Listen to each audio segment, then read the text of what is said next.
இனிமையான குழந்தைகளே, 4 பாடங்களிலும் சுயமரியாதையின் அனுபவ சுரூபமாகி அனுபவத்தின் அதிகாரத்தை செயலில் ஈடுபடுத்துங்கள்.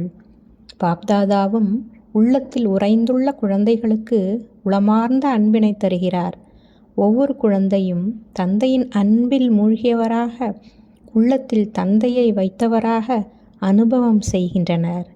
தந்தையை பொறுத்தமட்டில் ஒவ்வொரு குழந்தையும் மிக பிரியமானவரே, அனைவருக்கும் அன்பானவரே. குழந்தைகளான நீங்கள் அனைவரும் யோகி வாழ்க்கை வாழ்பவர்கள். யோகம் செய்பவர் மட்டுமல்ல, வாழ்க்கை சதா காலத்திற்குமானது யோகம். நடமாடும் பொழுதும் செயல் புரியும் போதும் யோகியாக வாழும் நிரந்தர யோகி. யோகத்தில் அமர்ந்தாலும் எந்த செயல் செய்தாலும் கர்ம யோகி ஆவார்.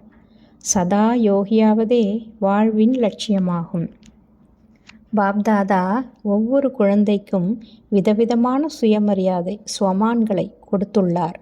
சுயமரியாதைகளை நினைவு செய்தால் சொரூபமாகி சுயமரியாதையின் அன்பில் மூழ்கி விடுவீர்கள். சர்வசக்திவான் தந்தை குழந்தைகளின் கடின உழைப்பை பார்க்க முடியவில்லை. ஏனெனில் அன்பு உள்ள இடத்தில் கடினம் ஏற்படாது.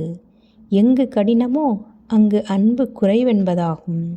சொரூபமாகி அனுபவ மூர்த்தியாகி அனுபவத்தின் அத்தாரிட்டி ஆவதில் குறைவு தென்படுகிறது. ஞானம், யோகம், தாரணை, சேவை அனைத்திலும் அனுபவியாக வேண்டும்.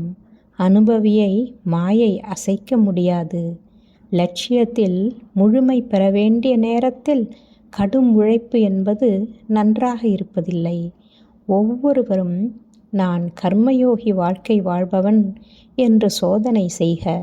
நினைவின் அனுபவ சுரூபமோ சக்தி வாய்ந்த செயல் செய்யும் போது அனுபவமாகும்.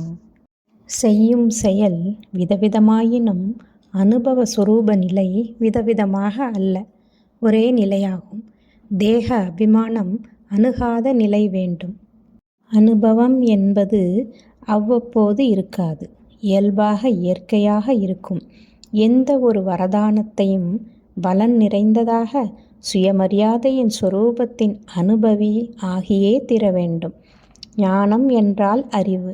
ஞானத்தின் நடைமுறை வடிவம் ஞானமே சக்தி என்பார்கள். ஞான சொரூபம் என்றால் எந்த செயல் செய்தாலும் லேசாக சக்தியாக இருக்கும், யதார்த்தமாக இருக்கும். ஒவ்வொரு கர்மேந்திரியத்தின் மீதும் சுயராஜ்ய அதிகாரி ஆவது இதுதான் யோகம், அதாவது யுக்தியுக்த் வாழ்க்கை. எங்கே யோகம், ஞானம், யோகயுக்த் நிலையோ அங்கு குணங்களின் செயல்கள் முறை தானே நடைபெறும். சேவையும் தானாகவே நடைபெறும். நேரத்திற்கேற்ப மனம், சொல், செயல் தொடர்பில் சேவை இடைவிடாது நடந்து கொண்டே இருக்கும். சம்பந்தம் தொடர்பிலும் சேவை நடைபெறும்.